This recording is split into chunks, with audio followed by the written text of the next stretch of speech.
es una manera de control.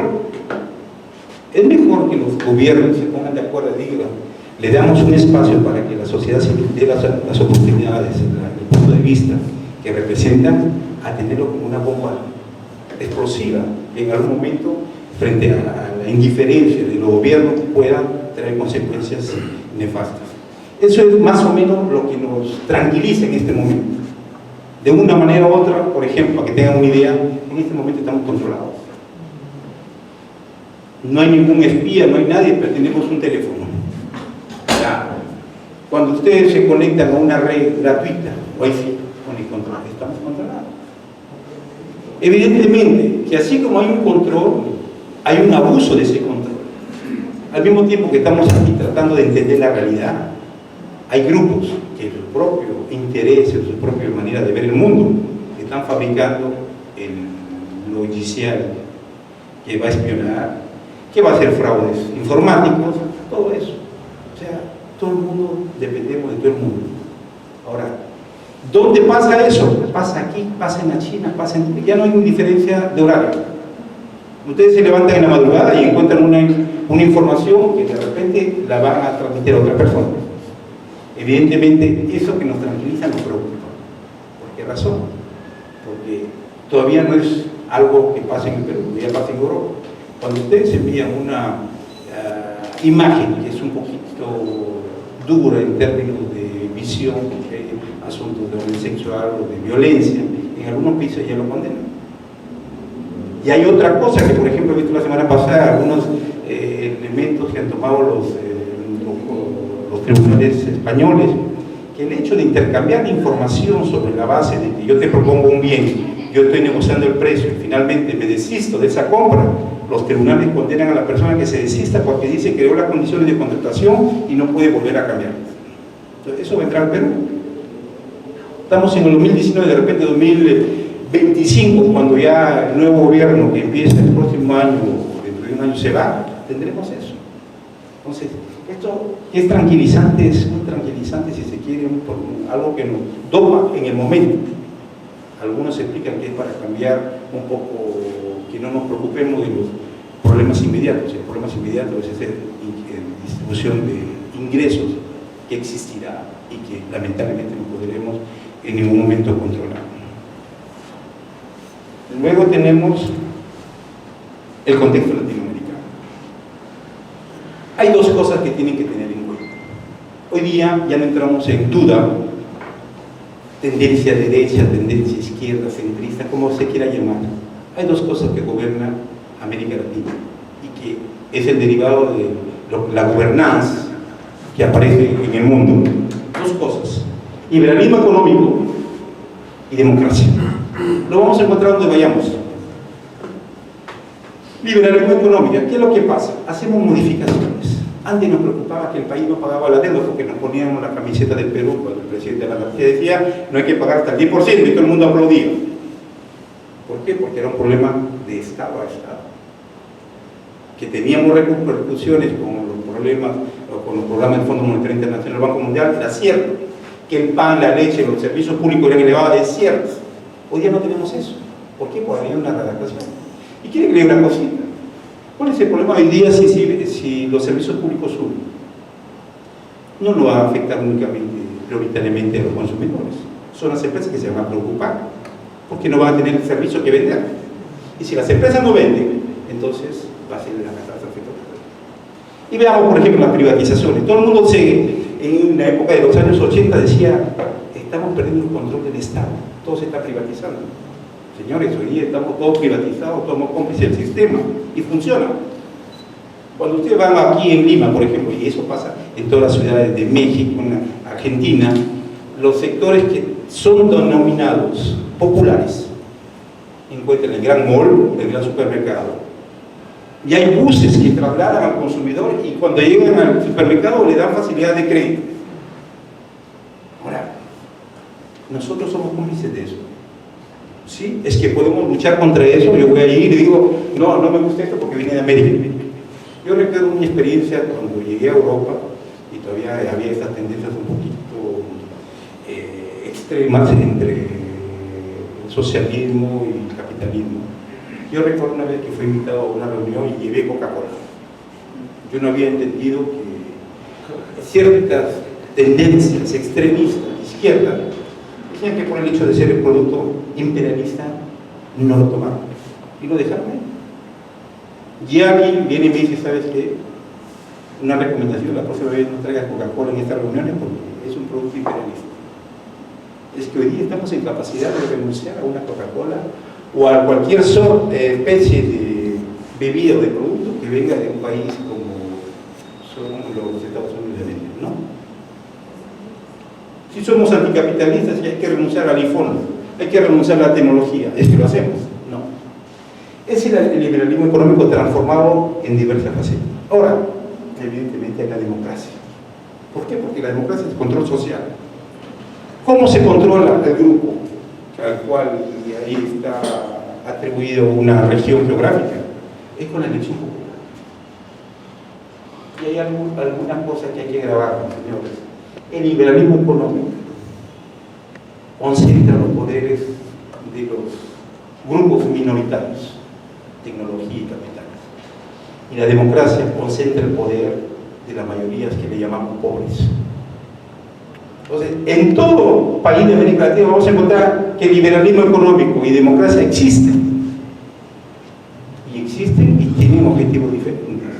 La mayoría pobre, finalmente, que se sienten representadas en un gobierno, terminan defraudadas. No porque el gobierno cambia de posición ideológica, sino porque no puede. Porque si a usted le dan un barco para conducir en plena agua y se va por el camino donde no hay agua, ¿qué pasa con el barco? O si no veo, como siempre dice la expresión popular, vamos a una piscina sin agua. O sea, es algo lógico, algo racional, es la supervivencia del dirigente, la supervivencia de la persona que tenemos que administrar. Por eso, esta es la realidad del pueblo. En todos los países el liberalismo económico y democracia existirá y va a continuar, porque a pesar de los defectos que tiene la democracia, es el mejor sistema. Entonces, ese es más o menos el contexto latinoamericano de lo que estamos viendo en los últimos 50 años, yo diría. Ahora, tenemos una evolución institucional. Esa evolución institucional la hemos vivido en el Perú, es la desaparición de los partidos tradicionales en el monopolio del poder. Si tomamos el ejemplo de México, el Partido Revolucionario Institucional que existe desde el año 29,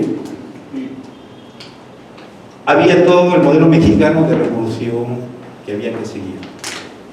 Si tomamos el modelo, por ejemplo, de Venezuela, el partido de derecha, el Democracia, y el otro partido que era competidor de los liberales, que tenía el monopolio del poder por el petróleo, ya no existe. En Colombia igual. Ecuador, la misma cosa. Bolivia, tenemos elecciones esta semana. Evo Morales va por su tercer o cuarto mandato. ¿Y por qué se mantiene? No porque es el innovador, es porque controla. ¿Y quién controla? Controla en primer lugar las mayorías que dice representar y al mismo tiempo es elemento pacificador de las minorías que representa, que es el capitalismo. Entonces es un consenso que existe en nivel internacional y que tranquilamente lo vemos en un partido que ejerce un poder en una zona, sea local, regional o nacional. Y veamos las pequeñas comunidades en el Perú. Yo estudié en la Universidad Agraria de La Molina, estudié economía y ahí aprendí mucho. Y aprendí sobre todo que cuando la reforma agraria se da en el Perú el año 68, todos los terratenientes que estaban anclados en esa zona se vinieron a la capital. Y ustedes ven todas las facultades de Derecho, de Administración, Economía, a partir de los años 70, 80, van a estar en Lima. Porque ha habido una transformación del capital. ¿Y qué se necesita para una facultad de Derecho, Finanzas y Contabilidad? Como estamos aquí, aulas, alumnos y conocimientos. Y eso es lo que pasó en América Latina, es lo que pasó en Perú. Es la misma, la revolución de la transformación del campo a la ciudad, la migración, pasó de esa manera. No hay ninguna diferencia entre Chile, entre Argentina, México, porque todo pasó de esa manera. Ahora, los partidos tradicionales eran potencia cuando en el Perú había pues la Escuela Nacional de Agricultura, eran los terratenientes, éramos blancos. Si ustedes tienen, por ejemplo, el clásico popular que vemos en el fútbol, U y Alianza Lima, el blanquito y el grone, la Alianza era el equipo popular, y el blanco era la crema, que siempre están enfrentados y se siguen enfrentando. Es parte de la evolución social. Y no lo vemos porque de repente ahora, porque estamos metidos en la cuestión tecnológica, porque estamos en la red, porque tenemos muchos problemas que aprender, y hemos olvidado la cuestión histórica. Y cuando vemos esto, y vemos en el caso del Perú lo que pasa con los representantes parlamentarios que dan pena, es justamente porque los partidos que antes tenían una dirección coordinada de lo que eran las ideas, que conocen muy bien José Carlos Mariatti, Víctor Raúl, el autor González Playa, había muchas cosas. Y los políticos, yo recuerdo el año 80 cuando los escuchaba los grandes discursos en el Parlamento, uno aprendía mucho que de repente no lo había aprendido en el cielo. Hoy día que aprendimos de los parlamentarios que salen a denunciar entre uno y el otro. Al contrario, nos volvemos de repente una versión más sofisticada de ese tipo de comportamiento que algunos consideran que es delincuencial. Y evidentemente, como dice, el estudiante tiene que superar al profesor. Entonces, imaginémonos qué potencial existiría en el caso de que todos continuaran por ese camino. Ahora, el partido sale del monopolio del poder, él existe, pero van a ver, si se quieren, algún tipo de adaptaciones. Por ejemplo, carencia de posición ideológica. Ningún partido tiene una posición clara, porque no existe. Hay algo positivo, y veo en el auditorio la participación de mujeres. Antes, ¿quién se iba a imaginar que iba una mujer a representar a un país? Nada. Hemos tenido Cristina Kirchner, Bachelet, y siguen, y hablar de repente, probablemente el Perú será la próxima persona. No quiero identificar si sea de derecha o de izquierda, pero habrá una mujer. Como antes era difícil ver, por ejemplo, personas de sexo femenino ejerciendo la función de policía. O sea, esas son evoluciones. Ahora, que hay criterios para controlar, porque hay la violencia doméstica, porque eso existirá en todos los países, lo existe hoy día en Europa. Hay una señora, por ejemplo, que tanto la había maltratado su marido que un día cogió el fusil en Francia y lo mató. Y eso ha pasado hace 2 o 3 años, que había una amnistía que le dio uno de los presidentes franceses, que fue el escándalo. Y hay corrientes que dicen, oiga, pero un momentito, el señor la esclavizó, le hacía de todo y la mujer se liberó. No, tiene que ir a la cárcel. Entonces, eso antes se veía que una mujer tomaba el fusil. Estamos en una sociedad latinoamericana que potencialmente algunos definen como machista. Que digo, algunos. Otros dicen que no lo es, pero el comportamiento demuestra cierta sumisión para hacer perdurar ciertas ideas que hoy día son arcaicas. ¿Y eso qué ha pasado? Porque ha habido cambio en la legislación, porque ha habido cambio en las leyes. Hoy día, algunos criterios populistas del gobierno actual que dice hay que respetar el cupo entre hombre y mujer, probablemente es eso lo que llama la atención para controlar la efervescencia social que puede desatar un descontrol de la autoridad.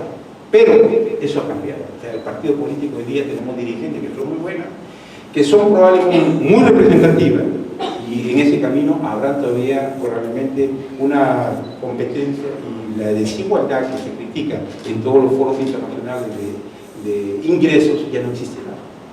¿Okay? Ahora hay una persona que pilota un avión, por ejemplo. Entonces ya es normal. Eso ha cambiado, la mentalidad ha cambiado y tenemos que cambiar. Pero ¿a quién debemos ese cambio? A esa ruptura del monopolio de los partidos políticos, porque de un lado se ha producido la integración, por ejemplo, de personas como las mujeres, se ha introducido el respeto o la consideración de derechos para los niños. Estamos bien integrados, pero al mismo tiempo se ha hecho la desintegración, la desintegración del poder del monopolio. No, imagínense, por ejemplo, los países que eran muy, y que son todavía, por ejemplo, el caso de Chile, ese control social que existe, de establecer el número de niños que puede tener una familia. ¿Por qué? Porque ya es algo ideológico. Eso en América Latina ya no existe. Sobre otro punto que hay, la parte institucional, en la aceptación de los países en los grandes conglomerados económicos. Aquí hay que tener mucho cuidado. El presidente Kuczynski anunció que el Perú sería parte de la OECD. Y quiere que le diga una cosa, ese anuncio que parece un poquito de prensa y que nadie se da cuenta, tiene muchas consecuencias. Porque hoy día, por ejemplo, todos los capitales peruanos que estaban escondidos en cualquier país fiscal ya no pueden estar más. Porque inmediatamente el Banco Suizo, el Banco Europeo, el Banco Asiático, que recibe el fondo de alguien que vive en el Perú, automáticamente lo denuncian a su propio gobierno, porque es la parte de la regla del juego.